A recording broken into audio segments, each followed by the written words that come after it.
Բարև բոլորին, ես Անայտն եմ։ Շուտով մոտենում է ամանորը եւ ես արդեն պատրաստել եմ advent կալենդարը, որով ցանկանում եմ ձեզ հետ կիսվել։ Այս անգամ ցանկացա կրկնօրինակել այս օրինակները, այս մի տեսակ advent կալենդարի,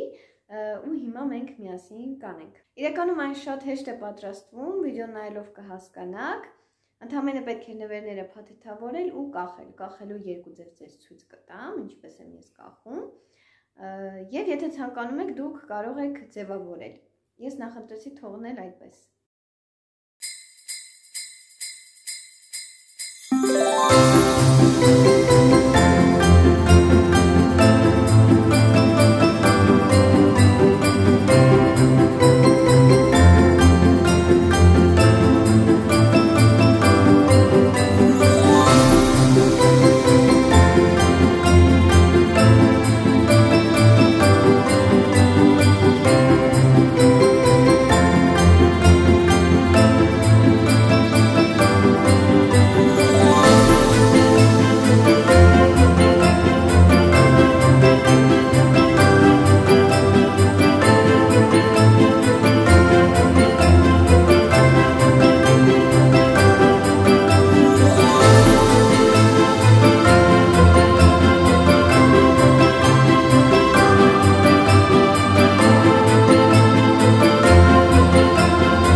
Դե ինչ այսօրվա համար այսքան, ուսում ձեզ դուր եկավ, անպայման լայք դրեք, բաժանորդագրվեք իմ ալիքին, որպեսզի բաց չթողնեք նոր վիդեոները։ Ցտեսություն։